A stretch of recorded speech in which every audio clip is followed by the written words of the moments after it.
कभी सूरदास ने एक स्वप्न देखा था कि राधिका और रुक्मिणी मिली हैं और एक दूजे पर नौछावर हुई जा रही हैं। मैं सोचता हूँ कैसा होगा वो क्षण जब दोनों ठुकरानियाँ मिली होंगी। दोनों ने प्रेम किया था, एक ने बालक कन्हैया से, दूसरे ने राजनीतिज्ञ कृष्ण से। एक को अपनी मनमोहक बातों के जाल में फंसा लेने वाला कन्हैया मिला था और दूसरे को मिले थे सुदर्शन चक्रधारी महायोद्धा कृष्ण। कृष्ण राधिका के बाल सखा थे, पर राधिका का दुर्भाग्य था कि उन्होंने कृष्ण को तत्कालिक विश्व की महाशक्ति बनते नहीं देखा।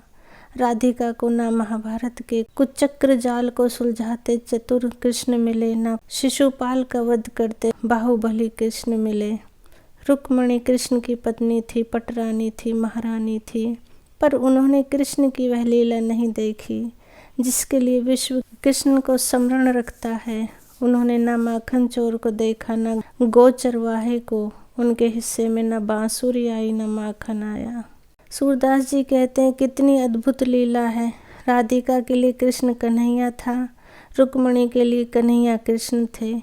पत्नी होने के बाद भी रुक्मिणी को कृष्ण उतने नहीं मिले कि वह उन्हें तुम कह पाती। आप से तुम तक की इस यात्रा को पूरा कर लेना ही प्रेम का चरम पा लेना है। रुक्मिणी कभी यह यात्रा पूरी नहीं कर सकी। राधिका की यात्रा प्रारंभ ही तुमसे हुई थी, उन्होंने प्रारंभ ही चरम से किया था, शायद तभी उन्हें कृष्ण नहीं मिले।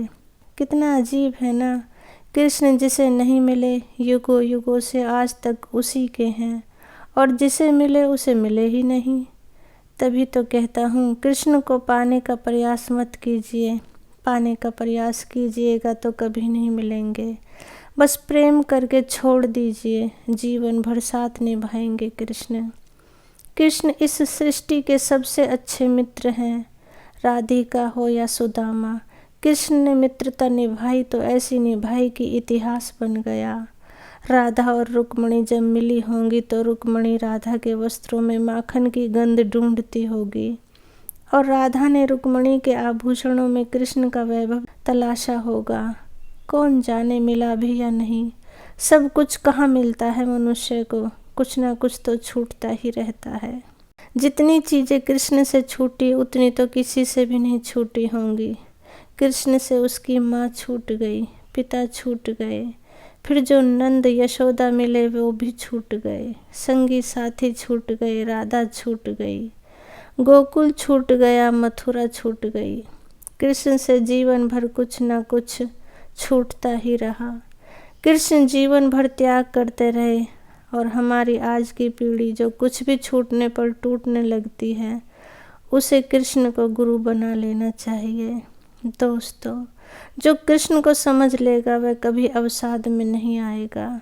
कृष्ण आनंद के देवता हैं। कुछ छूटने पर भी कैसे खुश रहा जा सकता है, यह हमें कृष्ण से सीखना चाहिए। यही हमें सूरदास जी समझाना चाहते हैं कि महागुरु था मेरा कन्हैया। सदा खुश रहो दोस्तों।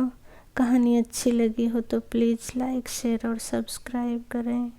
Thank you.